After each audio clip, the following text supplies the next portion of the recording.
So when it comes to growing your business, I think there's really two schools of thought around how you should approach the idea of competition or your competitors, the other people in your space that are maybe a similar products, servicing a similar demographic of customers.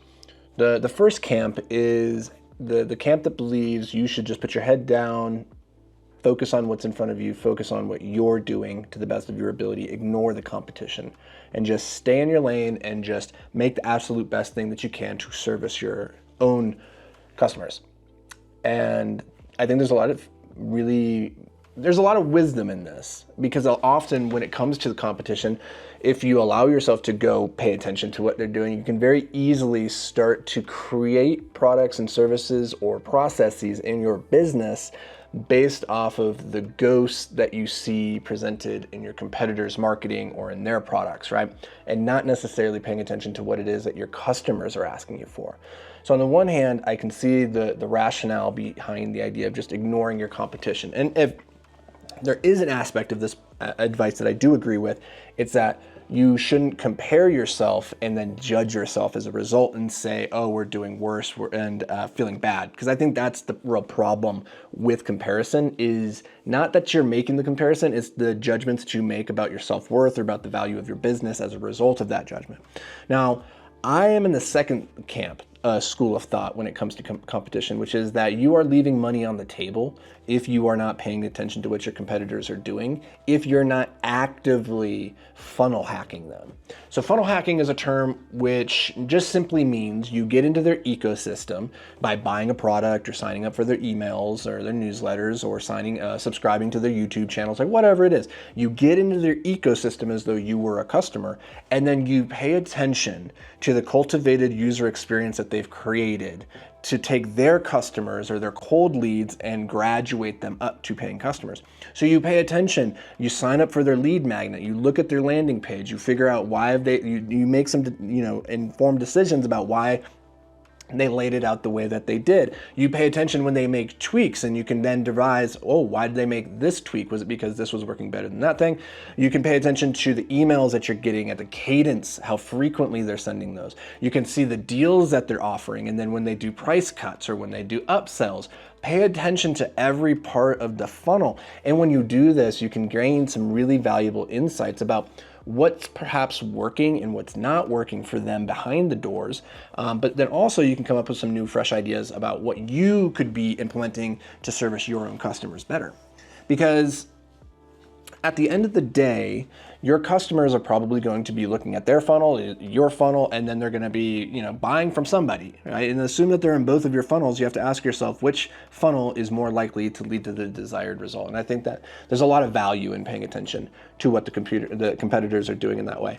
Now, you have to be careful. You have to be very careful, because you don't have access to the behind the scenes data.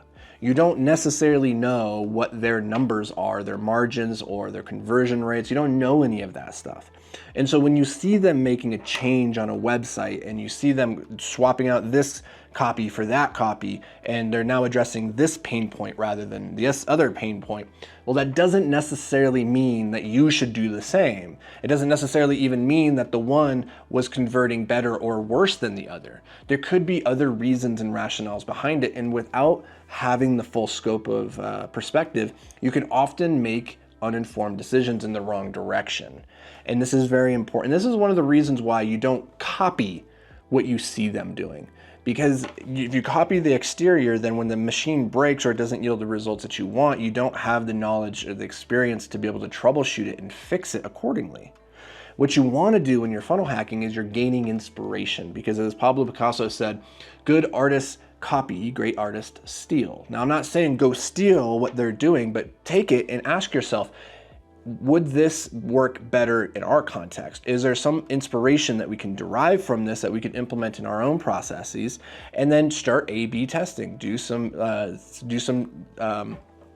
side-by-side comparisons. Oh, when we use this pain point as the antagonist to drive the sale, it converts at this rate versus when we did this one. So I'm a big fan of that, because entrepreneurship often, we're just kind of in a silo trying to find the solution to our customers' problems, and we're operating often on limited information. Now, the best way to get information about your customers' problems is to go directly to the customer and talk to them. But if you're just starting out and you don't have a lot of customers yet, you don't have a lot of data points to work with, and you're still trying to figure out who are they, how do I speak to them, well, go pay attention to how others in the space are already speaking to that desired audience, and that can really fast track your process. Now, I like to keep, there's like 5 or 6 people that I keep a tab on. I like to pay attention because I think they're great thinkers. I think they're great competitors, like in the similar space, talking about a lot of the same things, and they have a lot of acumen. I can learn a lot from them and how they do things. And we've used this over the years to really level up.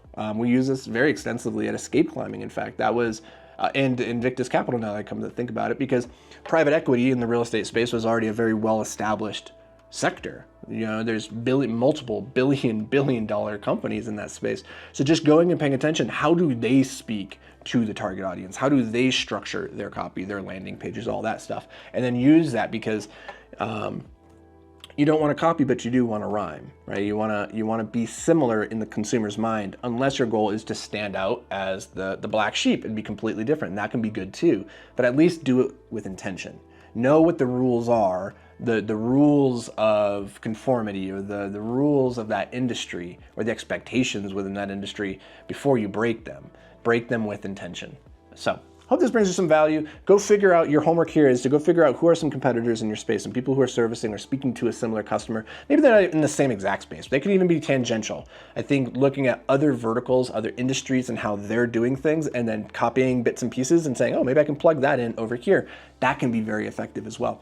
We did this with Escape Climbing, again, because we're in the rock climbing space. It's a very small industry. There wasn't a lot of other rock climbing companies doing exactly what we're doing, so we didn't have a lot of competitors in that space to compare against. So we went to other industries, you know, the surf industry, the skateboard industry, other extreme sports, and how they speak to the client, which is not too dissimilar than the average rock climber, right? So take that, go find your homework. Your homework is to go find those other brands, those other businesses, and get into their ecosystem in whatever way you have to, and then pay attention to how they are operating. Take notes, figure out what could you integrate into your business, and then go do it, go test.